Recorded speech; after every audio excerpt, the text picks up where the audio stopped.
Almost a year off. No announcement. No advisory. No quick vid. No post. Just silence. For almost exactly a year. Now, you never know how people are going to respond to that type of abandonment, right? Some will write you off. They'll unsubscribe. They'll delete you. They'll leave groups. Some have done some or all of the above. Some will catch you by yourself and say, "What's going on with the pod?" And then patiently wait for the relaunch. Some won't say anything, but they'll leave space for you just in case you come back, and they'll tune in as soon as they see anything. It doesn't matter where you are in the list. If you left, I've been there. I get it. Peace be upon your life and ever your portion, okay? If you're still here, if you're new here, greetings and salutations, my beloved passionates. I am back. I'm prepared-ish. I'm learning and navigating a new normal, but I'm ready to try again. Passion public service announcement. Passionate. Let me tell you something. So what is this Passion PSA podcast? Who am I? Well, they call me Passion, short for passion no last necessary. Why is there no last name necessary? Because the first name says it all. I am Passion and all that embodies. What do I do here? I give you the life coaching that you know you need, but don't enroll yourself in. When did I start? Actually, 2017. I'd leave a PSA on my Instagram regarding something I'd observed, and now we've evolved to this. Why do I do it? Why not? If even one person is able to take away one thing that changes their life, someone else's life, or changes the world for the better, then I've done what I was charged to do. So come on in, sit and listen for a while. There's something here for everyone at the Passion PSA podcast. Disclaimer. I'm going to take my time today because today's episode is really for me. If you can't stick it out with me, that's cool, but I can't rush through this one. It's heavy, it's personal, and it's part of my therapy and my journey to healing. There will probably be tears. Probably, not possibly. If you are not in the space where you can navigate that, I respect it. Come back when you can. If you are never able to come back, I respect that as well.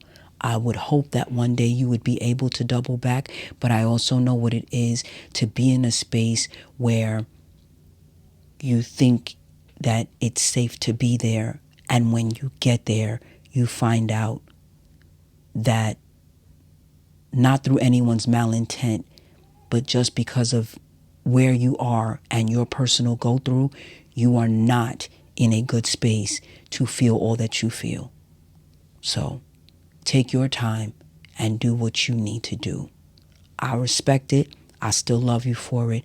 And I appreciate that you made it this far. Also, if you hear if it looks like the episode is spliced together, there's going to be parts where there are because they were drilling upstairs.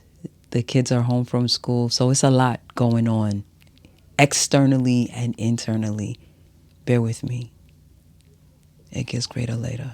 That's what they keep telling me.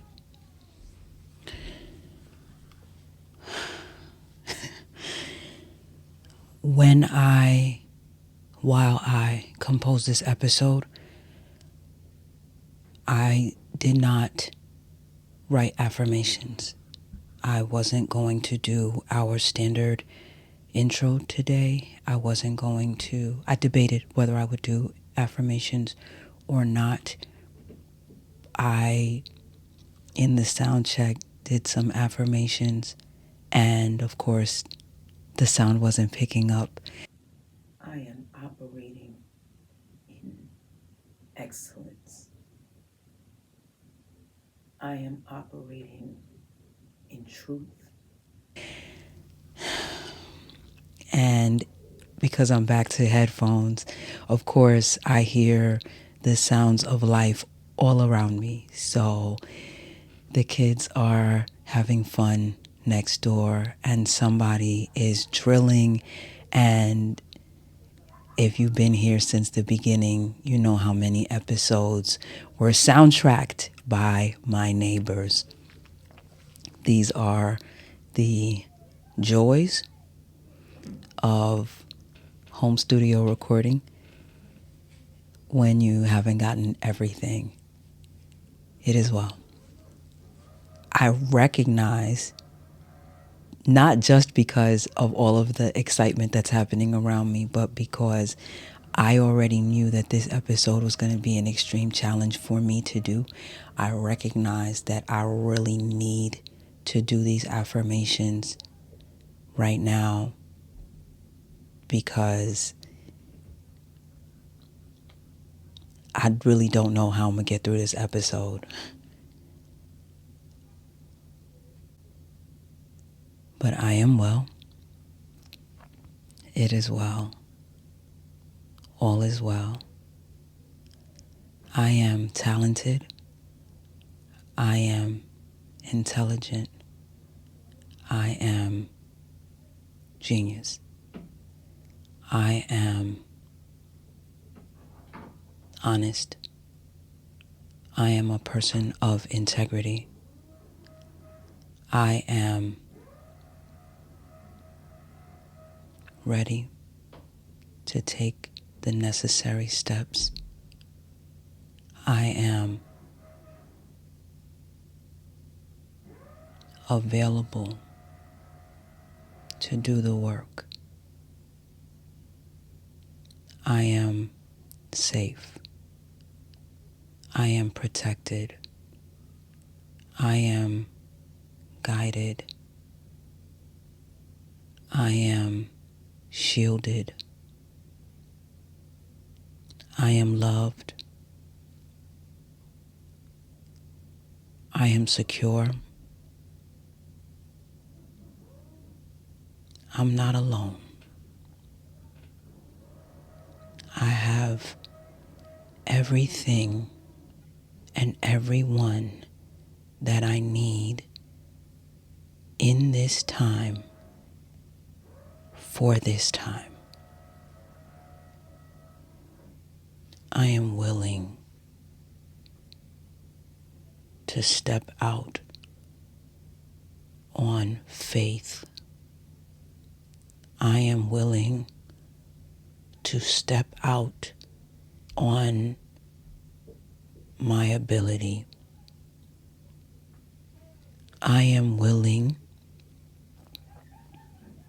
to make mistakes. I learn from my mistakes. It is okay if I make mistakes. I do and give my best every time. That's all that's necessary. I'm grateful. It is well. All is well. And well is all. Ashe.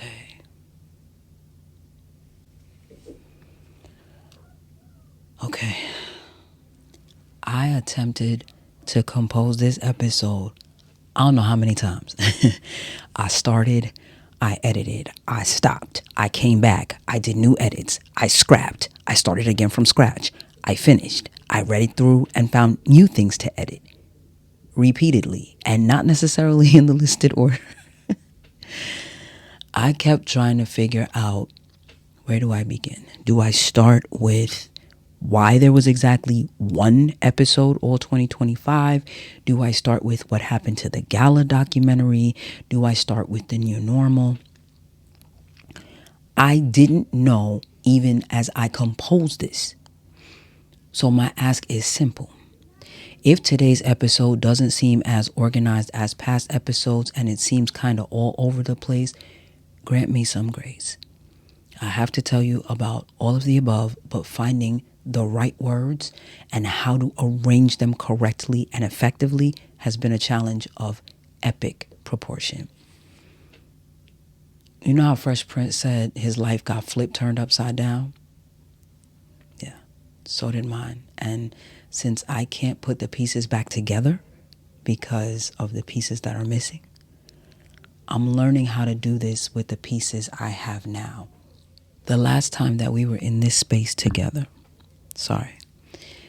we were memorializing Roberta Flack. So when I started writing this, I thought that I didn't know why her transition hit me as hard as it did, but I've since realized that at least in part, it's because her delivery, her tone, the simplicity of her singing always encourages me, and it makes me feel like there's room for me, regardless of the fact that I don't do a whole bunch of vocal acrobatics.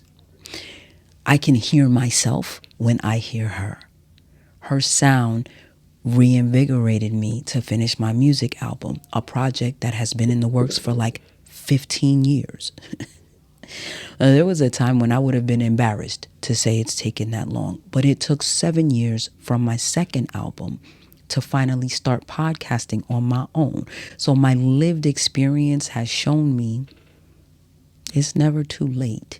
It's in your appointed time. That's not one of your passion points, but you can write that down.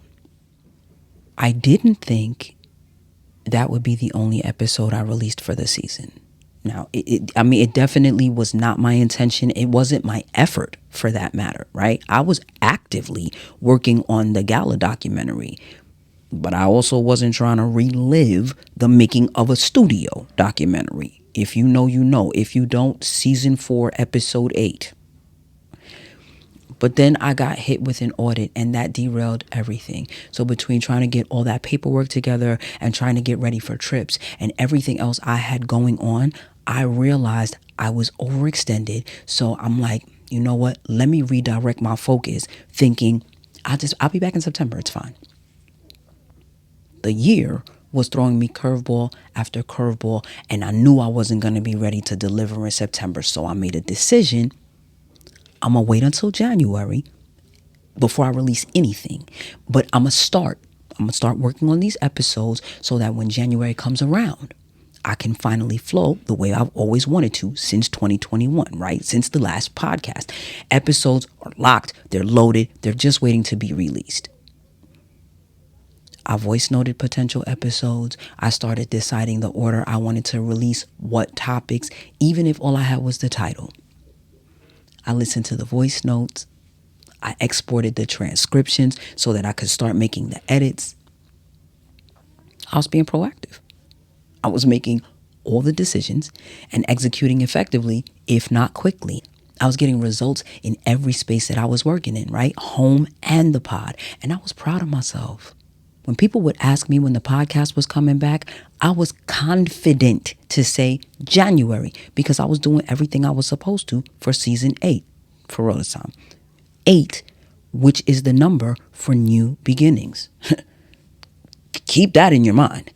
But anyway, for season 8 to launch on time and go off without a hitch. Sidebar, I know it is still January, but this was supposed to be up last Tuesday. And the things. So here we are. It's funny because the only other episode I was really concerned about releasing last year was the documentary because I didn't want too much time to pass from the time of the actual event until the release of the story. I also thought it would be crazy to never release episode 100 and just move forward in silence. Now, conversely, the 100th episode was an in-person event, so it's not like it didn't happen. It just didn't get posted as expected. Y'all know there's a story behind it. And because in this space we do truth, transparency, and life lessons, it will be televised and the takeaways will be shared. I remember Ghost asking me in November if I was going to restart the podcast because even he didn't know what happened. I asked him what he would say if I said I wasn't going to. I knew I was going to restart. I knew I wasn't finished. I thought I was just restarting, not starting all over again. I was ready to restart. I was ready to pick up where I'd left off. I was ready to say all the things I've been sitting on since last year, before things started going haywire. Now, last year was chaotic, and there were many twists, turns, and ends that I didn't see coming. But I was prepared to talk about them, the lessons in all of them. But beloveds,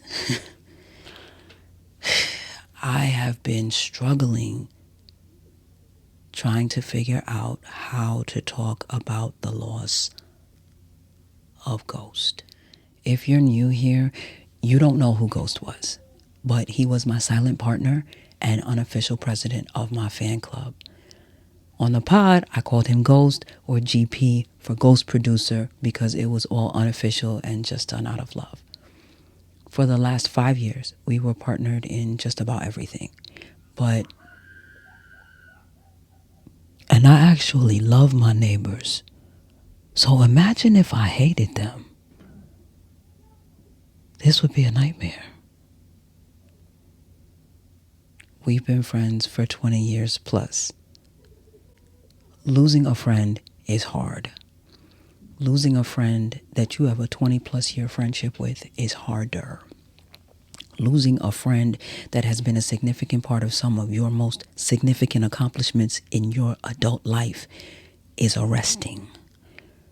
Losing the person that literally helped me build this podcast right before starting the first real season since the 100th episode. Losing my day one of my most consistent supporters. That's devastating. It is confounding. It is life altering.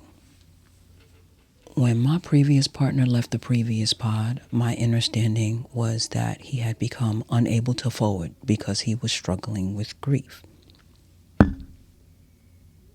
Y'all, the reason why I keep like kind of smirking every time I bump the mic stand is because this is such a throwback to Ghost, because he used to get on me about bumping into the mic stand, every bump, every sound.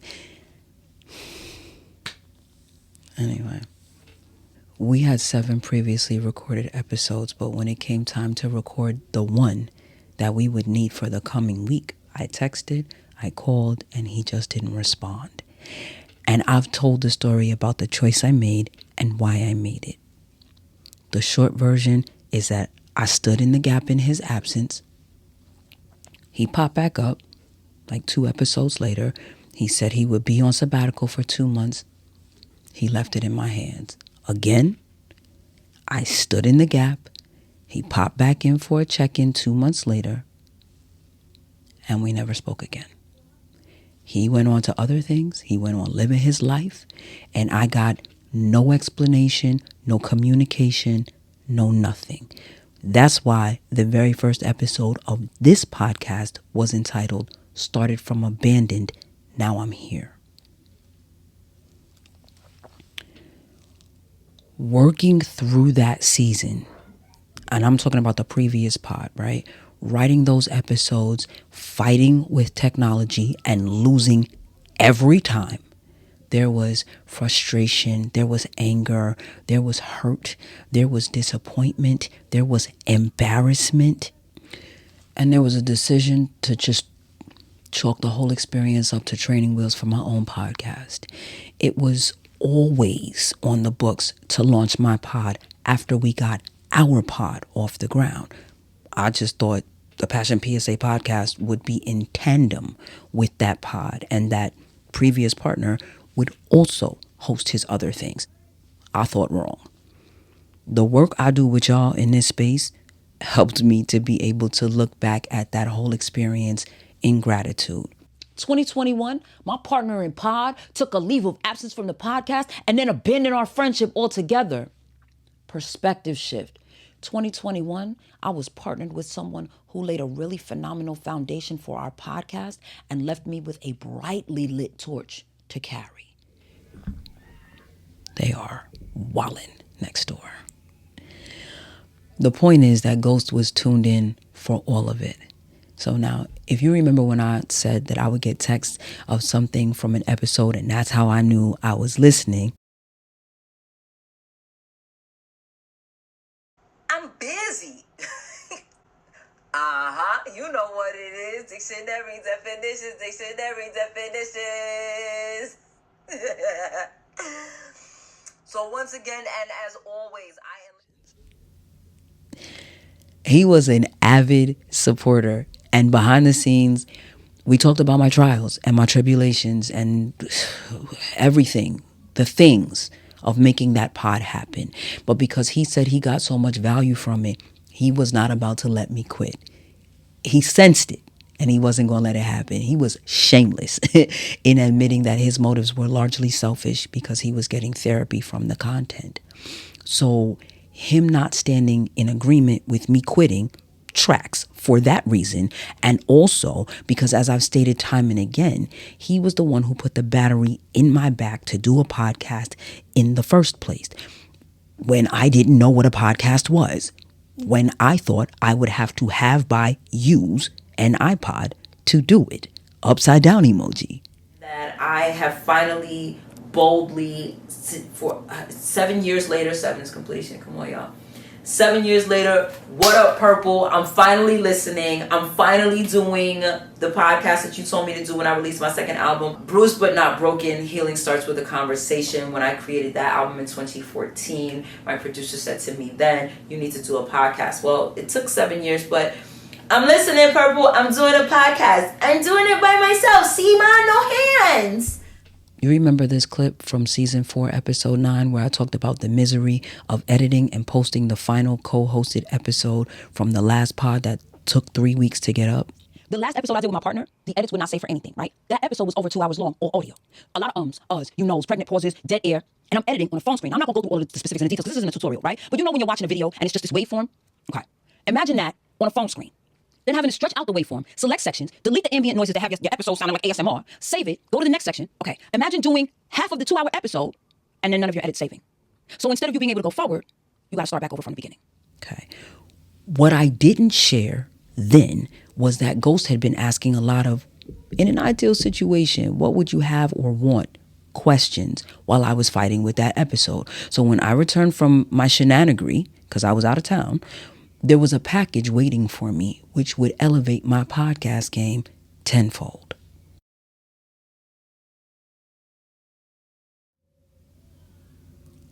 I could tell countless stories of how he showed up. When things with the person who wanted to produce this podcast fell through, it was him that said, why not use your iPad? It has a camera and you can connect your pod track. He was the one that showed me how to, told me where to find, or sent me the dongles to connect everything. He was my sounding board. He was the one that kept me reminded that I had what I needed. He was the one sitting up with me in the middle of the night, doing sound checks, looking at camera angles, scouring the internet for this equipment or that. Voice notes, phone calls, video calls, text messages. Social calls would become think tanks to figure out how to get monetized. I couldn't find the clip. By the time I finish these edits, maybe I will. But I know on one of the episodes, I shared that he was the one who helped me get to my first 100 subscribers. I'm talking about a whole text campaign reaching out to everyone that he knew that either likes podcasts or people that he'd shared episodes with to ask them to subscribe. Definitely not enough to get a cent from YouTube, but enough to get views up past 5 and 7. Season 1, episode 5. That was the test drive using the iPad. Season 8 for real this time, episode 1. This episode, Old Faithful is still on a job. So this statement, yes, the production is back in-house.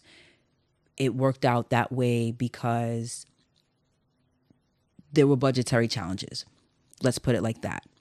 It is challenging. It is sometimes unnerving, but I really have an amazing, amazing support system, amazing support team.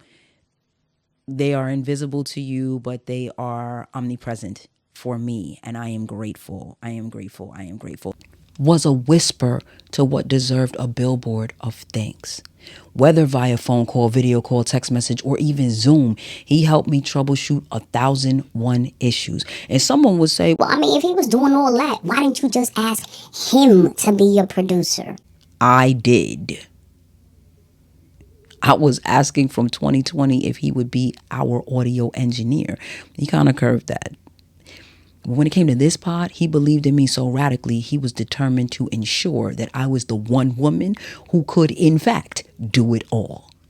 OG Passionates know I mentioned Ghost in many, many episodes, especially at the beginning. I became a little bit more independent as time went on, but still. I feel like I keep saying it, but it's with reason, right? Like if I could liken him to something, I wouldn't call him an anchor for the pod because he didn't always hold me in place and he didn't weigh me down, but he was for sure a pillar and held this specific What One Woman Does production upright. But our work history was so much longer than this podcast or even the 2014 seed that he sowed that got me here. Our work history goes back to him producing my first album, Necessary, in 2009. And for all the episodes you heard me mention Ghost, there were so many times and so many episodes where he was between the lines. Maybe a conversation we'd had inspired the episode. Many episodes were inspired by our conversations and the thoughts that I'd had after the fact or even during. There were episodes that he'd watch and say, I know you were talking about me. There were other times where he would say that he just couldn't be mad at me even when he disagreed with something I said, either because I addressed the point he would have countered with if we had been having a conversation or because the argument I was making had a point. Looking through old messages for screenshots and going back through old episodes, I was reminded of our ups and downs, of our agreements and disagreements. I was reminded of just how much he encouraged me and supported me and how it worked for me and when it worked for me, because sometimes it didn't. Like when he would encourage me to or suggest that, I pivot because people don't want to fix themselves. He knew my why, but he was always suggesting the ways to get the pod in front of more eyes and coming through more speakers. And sidebar, y'all, don't go putting on your sleuth caps trying to figure out which episodes I was talking to or about him. Like definitely rewatch the entire podcast because I have in composing this episode. I probably watched the entire series like 3 times. But like do it for substance. Not just to be nosy, okay? A lot of times when we fall out with people, there's anger, and we often allow or even need our anger to be more prominent than our sadness. But for those of us who are willing to be honest, at least with ourselves, about our sadness, especially at the thought or the possibility of a fallout resulting in a relationship terminating indefinitely, there is grief and mourning. Now, Ghost and I had a falling out, right? Personal, not professional. And it took me through a long period of deep grief and mourning at the thought of like losing my friendship, right? Grieving a relationship because you thought it was over forever. Then having to grieve the same relationship later because it is gone forever. Grieving someone twice in a lifetime is heinous. And while friends and family try to encourage me saying, well, he's not gone, he's always with me. Like, I get it and I appreciate it, right? But it's not the same. Were you on time for the premiere of season 6, episode 3? Because if you weren't, you missed this.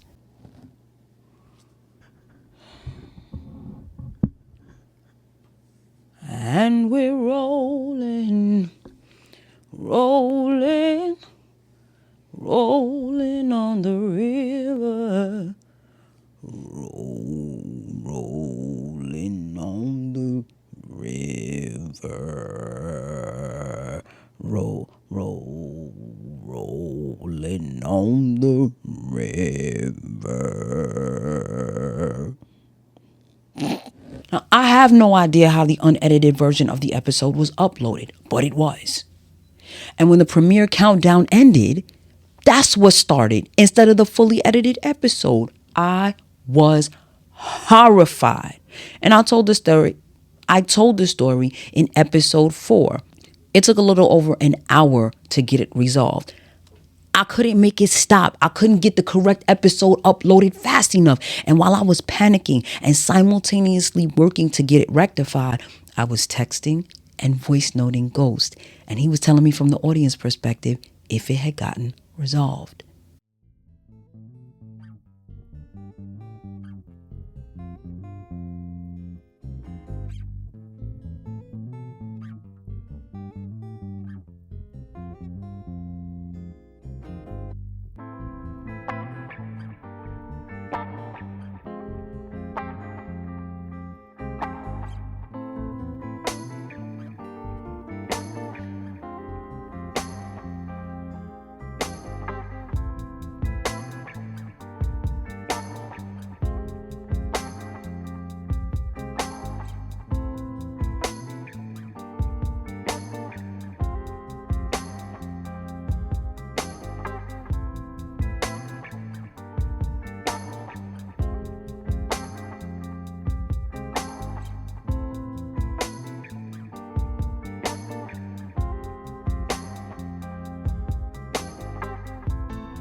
Who do you audio call or video call or text or voice note or Zoom or DM when your partner is forever departed? I mean, of course, there are people to ask or people to pay, right? But that's the difference between restarting and starting all over again. When you unravel with your day one, they know the history and they're more empathetic to the why. When you panic, when you're hysterical, they get it without an explanation. When you're jumping up and down because something that you've been working towards since before go, or you're in a pool of grateful tears, they just know. They just get it. And when they don't, it takes a few sentences to make it click. Going through our message thread on WhatsApp, I kept expecting to see it say that he was online under his name. And it's crazy because the same way I feel like having to do the last pod by myself was the dress rehearsal for this pod, I feel like me and Perp's period of separation and silence was the dress rehearsal for now. But this isn't a stage that I want to grace, and it's not a production that I want to star in. Who can I run to share this empty space? Who can I run to? I'm real big on giving flowers while people can still smell them. And part of that is because I know what it feels like to not get credit.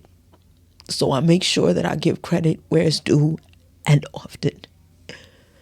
But it also goes with what I've said in countless episodes. I'm so big on closure. Some people show no gratitude, no appreciation, no respect for your work, for your effort, for your contributions professionally or personally until your funeral, right? Then they the first ones to the podium to tell the world of your greatness when they never told you. Obviously, I gave Ghost his flowers, and probably at some point in every season. And even though he didn't want a whole bunch of light on him, which is why in this space he is referred to as Ghost, where in the music world he was known as Purple Chrome, he appreciated the credit. He didn't do any of it for credit or acknowledgement or accolade. He genuinely valued and respected what I was doing and wanted to see me win. So he helped me whenever he could, as much as he could. Y'all remember, I told you I had a producer for the first 4 episodes. When I brought everything back in-house, I was still trying to figure out how to set things up, how to connect what, right? That's what I was just saying about the dongles, etc. I mentioned episode 5 a few minutes ago. When I did that episode, it started out as a Passion Public Service announcement. And all of this equipment was not set up, right? But that's why the episode looks the way it does. To this day, I still don't know why the sound was all jacked up. I think it's because I was using my Yeti and I didn't have my sound turned up properly. Anyway, the point is, at some point, the footage disappeared from my iPad, but I didn't notice until January of 2022. But the episode was done from October of 2021. Nonetheless, I was trying to figure out what had happened to it, but I couldn't locate it. So I enlisted his help. So we brainstormed, we tried some troubleshooting, and I ultimately went to sleep because I was no longer able to can. In the interim, he almost blew up his phone trying to download the audio, convert it, and send it. Why this whole anecdote? Someone can tell you how central someone else is to something they have going on, but you really don't know until you know. And for all the flowers I gave while he was here, for every thank you text, for all the moments, none of it can give me closure.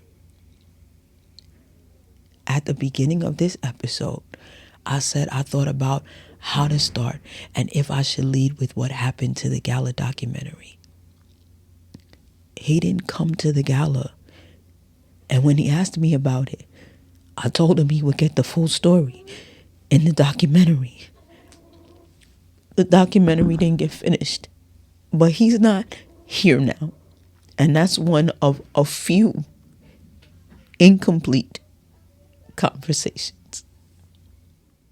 Ghost transitioned on December 9th, and my grandmother left right behind him 11 days later. But with Grandma, I was already advised that she would probably be leaving in 2 months or less. I went to her. I held her hand. I told her I loved her, and that if I didn't see her again on this side, I'll see her on the other side. In that moment of clarity, she said, okay. So we had an agreement. We had closure with Ghost. We were texting like normal on the 5th. Nothing to indicate that would be the last conversation. And maybe in time I'll be able to shift my perspective to there was no closure because the chapter isn't closed. Our work isn't done. We're still working together. We always will. But right this minute, there's someone right now that's wishing they could have one more in-person conversation with someone who's already transitioned.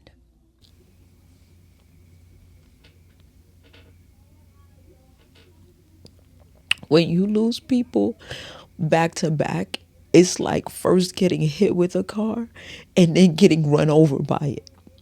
I've spent the last month and change feeling like I got put in the dryer on extra high heat with like 10 tennis balls and no end time.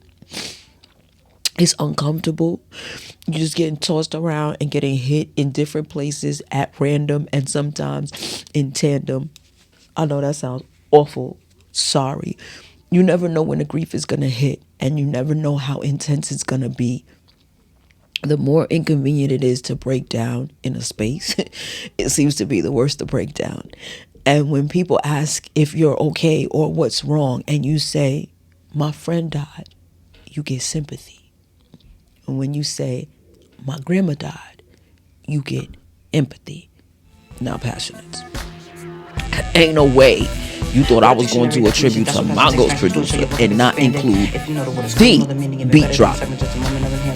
He gave me that beat, and I wrote the lyrics, which for clarity are what are dictionary definitions. That's where passion takes an action to ensure your vocab is expanded. If you know the word, it's cool. Know the meaning even better. Then this segment's just a moment of enhancement. I am the very model of a modern Major General. If you know, you know. According to our longtime friends Merriam and Webster, sympathy is a feeling of sincere concern for someone who is experiencing something difficult or painful. Empathy involves actively sharing in the person's emotional experience. The definition of empathy states the action of understanding, being aware of, being sensitive to, and vicariously experiencing the feelings, thoughts, and experience of another. It's my friend died. My condolences. Versus my grandma died. Oh man, that's tough. I'm sorry to hear that. Whew. It's gonna take a while to get over.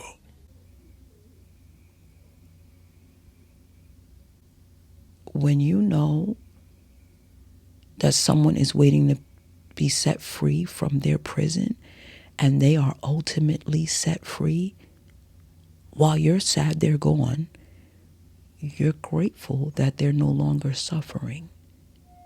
When you know someone had plans for the future because you were part of the planning committee, when y'all last communications were about thoughts on which stocks to hold and which to sell, when you knew what others didn't, when you knew first what others found out later, when you knew you could safely confide in someone whether you chose to or not, and now all you got is whatever's left, that dry, My condolences. that appropriate and polite but very canned response offers no comfort. My grandmother was 94 when she passed. Her eldest great-grand is 22 and her youngest is 13. Her life was fully lived. When she transitioned, she had been ready. I was ready. And as selfish as that may sound, it's the truth. I was not ready for my friend to go. In fact, I was crushed. I want my friend back. I was not ready. I'm still waiting on the post that says, I was dead. Like, I still get a little flicker of hope when my phone rings, thinking it's going to be hit. All this, and I went to his funeral, and we'll talk about that experience in a different episode. So, to be a little more honest, it's kind of enraging how people, and it's probably safe to assume that it's inadvertently, nonetheless, it feels like people are trying to prioritize my grief according to their understanding and their relationships. Like 24 hours after his funeral, which was the day after my grandmother's funeral, again, for another episode, I'm shell shocked. I look every bit of it, but again, more on that later, right? Someone who knew I lost both people immediately defaulted to telling me about how my grandmother had lived a long life, and I just want to knock their block off. Like, shut up, because you're not helping and you don't even know what you're talking about. And although I didn't say that, I did snap at them a little when I reminded them, we just funeralized my friend yesterday and I've had no downtime to process it. And it didn't feel like it really mattered. Like, okay, well, they're gone. That's done. And now we got to be in this moment. And I get why, right? But in that moment, I was trying to figure out how to be there when I wanted to be under the bed with the dust bunnies. My emotional stability is literally a moment to moment, minute to minute thing. And in this moment, the moment I wrote this sentence, I felt like I was in an empty room and my mom was like, when you turn a Rolodex, like when you turn it fast and all the cars just spin like a fan, like a bunch of thoughts moving too fast and I can't quite put my finger on the one I want. Passion is what could possibly be a passion point in this episode. Passion point number 1. Grief is an unrelenting monster that will not be denied its attention. Find healthy outlets. Watching old episodes, scrolling through old messages, listening to old voice notes has been extremely helpful. I think the healthiest thing I have done is cry wherever I am. I might not always wail like I want to, but I let the tears flow wherever it hits me. It makes people uncomfortable to see you cry, and oh well. They'll have to work through their things like you're working through yours. But trying to suppress the tears does nothing healthy for you. That energy redirects internally and you end up with all kinds of inflammation and growth. Passion point number 2. Nobody can prioritize your pain. Nobody can tell you who you should be more upset about, and nobody can tell you how long is too long to grieve or when you should be able to get over it. In the legacy episode, I talked about attending someone's funeral that I had pleasant memories with, but it seemed like most of the family didn't, and the people that were there in support of the family, but not necessarily to pay respects to the deceased. Yikes. The family probably all went back to business as usual pretty immediately. And those are their respective rights based on their individual experiences. But every case, every relationship is an isolated case. You're under no rule of man-made law to immediately heal or be jovial or social because other people are ready. And you are entitled to feel how you feel about whomever you feel it. No one has the authority to approve how much someone meant to you. Passion point number 3. Give flowers while you can, because you may never get the closure you need or want. And one-sided goodbyes are heartbreaking. Passion point number 4. Your legacy is shaped by your actions. You will be remembered for what you do, what you say, and how you showed up for others. You will be remembered for your accountability and responsibility. You will be remembered for your decisions. You will be remembered for your sacrifices. You will be remembered for your impact. Passion point number 5. If it was always for you to do it alone, you can line up every partner under the sun. You can try with everybody you meet. You can dust yourself off and try again as many times as you want. But if you were supposed to do the thing by yourself, at some point you're going to have to do the thing by yourself. I told Perp back in April of 21 that I tried every way possible to do this as a partner thing, only to have to do it by myself. And the other night, I told my sis that this is the second time my podcast partner has left me. So, okay, Lord, I'm going to lean on you this time. Please respond to my prayers as fast as Perp responded to my text, because I already feel like I'm caught in a riptide and the season is just starting.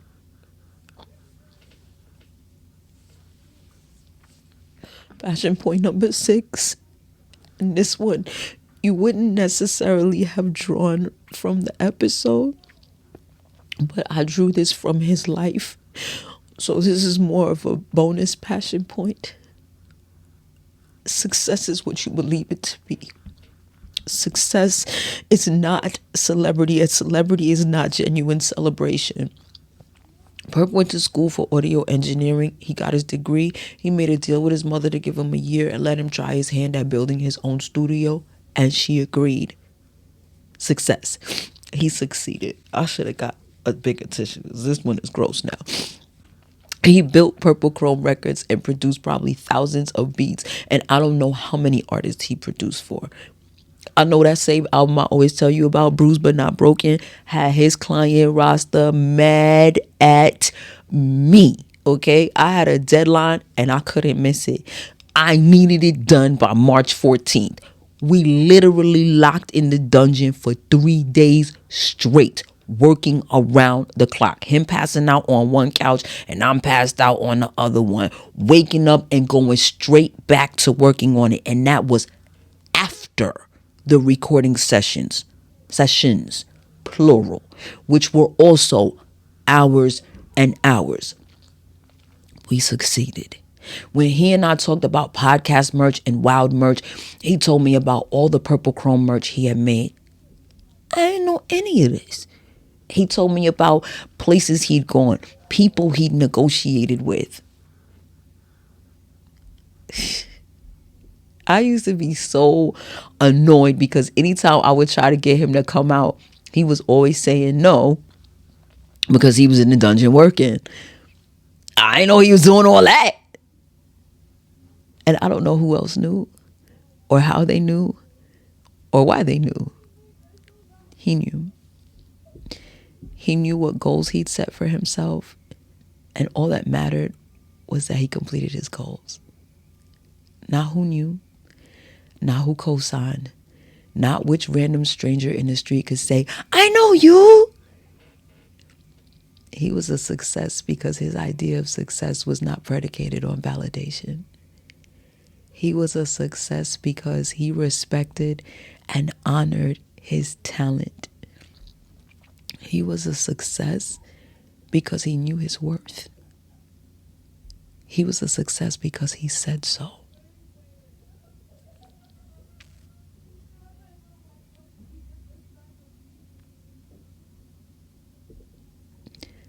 I could probably write and definitely speak for hours more on our journey together and other things I learned from his life, but the hour grows late, so I'm gonna leave you with this. In season 2, I just told you I did an episode on legacy. What is the legacy you're leaving? Are you clear on what legacy means and what it means to you? The legacy I am building with this pod is intentionally building people up. The information I have, I share fearlessly, knowing that empowering you doesn't rob me even if you go further than me. The legacy I'm building with the company, with what one woman does, is that even if there's only one person, one is enough. I am fully capable of doing all the things, even if it takes what feels like forever. And I'm also fully capable of enlisting help when I need it. If this one woman does nothing else, she makes a good effort and ultimately gets good results. Come on, somebody. The legacy that I want to leave with my godchildren and my nieces and nephews is love, laughter, and availability. When I'm gone, I want them to say my godmommy, my auntie, my titi, my tia, whatever they want to call me, that she always made me laugh. She always knew how to make me feel better, and she loved me. With my life partner, I want him to say I felt supported even if she didn't always get me. She always tried. She listened. She gave sound advice. And I am glad and grateful that we chose to do this life thing together. I want my friends to say no matter what, she always had my back. She gave it to me raw and uncut, but she always gave it with love. She was a walking embodiment of friendship. That is the legacy that I strive to leave. That's how I want to be remembered. I'm almost not even striving for perfection, but let's not get crazy. It's only almost, right? Because perfectionists going to find a way to perfect, even to their own detriment. And it's not lost on me that there are people who may not remember me for my best attributes and all of the ways I want to be remembered. They may have a long list of cons, and they are entitled to that. Their reality is their safe space, right? But I believe that I do enough work daily to make deposits toward being remembered the way I want to be. Can you say the same? Perp. Seneca, that was his government name, Ghost. He left a legacy of kindness that most people will never have recounted about them. He listened intently to what you had going on. He didn't wait until you said you had a need.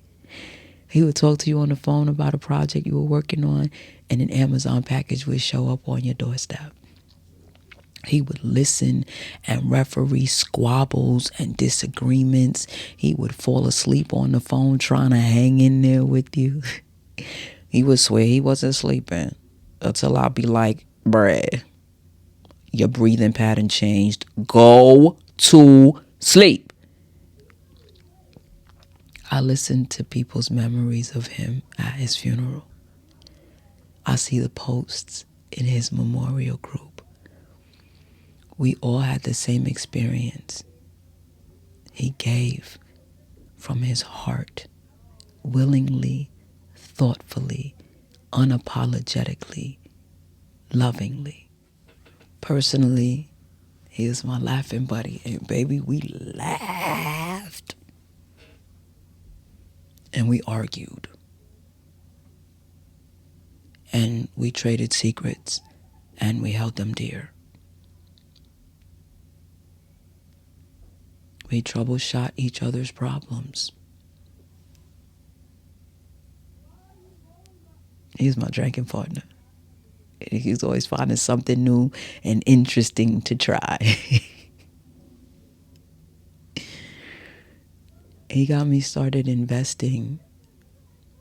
And of so many more things I could say, I think the perfect summation is that we invested in each other and we got paid in dividends.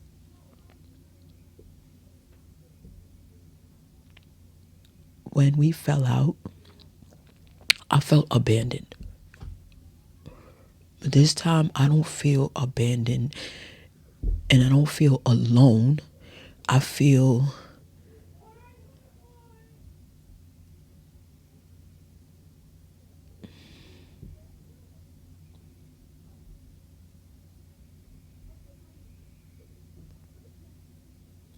you know that room that was built that was completely sound and light proof?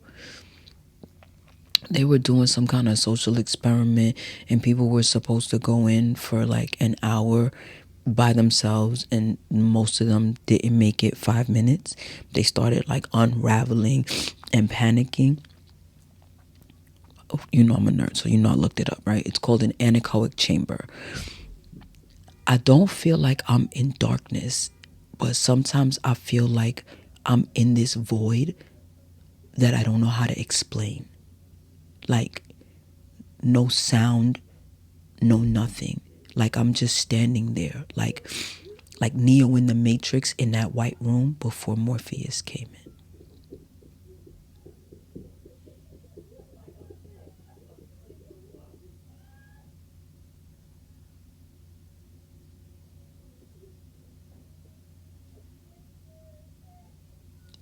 I miss my friend real bad, y'all.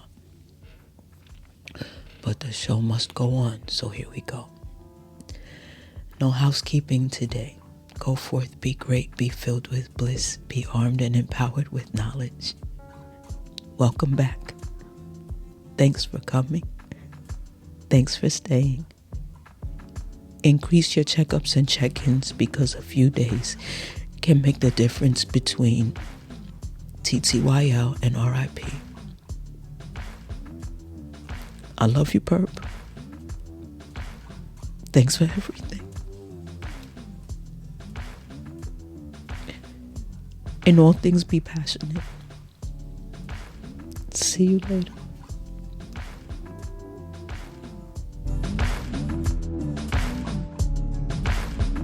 Purple's gonna kill me because the cord keep hitting the checks. You have a paid subscription to YouTube or you consume the free version. The free version has less offerings and more interruptions. And let me stop right there, okay? Because I know Ghost is ready to be on the keys like Kermit talking about, did you subscribe? Yes, I did. I can't pay for my subscription. So do not come in my comments talking to me sideways, please and thank you. So before I go any further, I want to define for those who either aren't familiar with the expression my portion or who've heard it and always wanted to clarify but never wanted to ask exactly what it meant for whatever reason. I just want to quickly define portion for you so that you're clear what it means and what it represents. What a dictionary definition, that's what passion takes action towards, show your vocabulary is expanded. If you know the word is cool, know the meaning even better than the segment just a moment.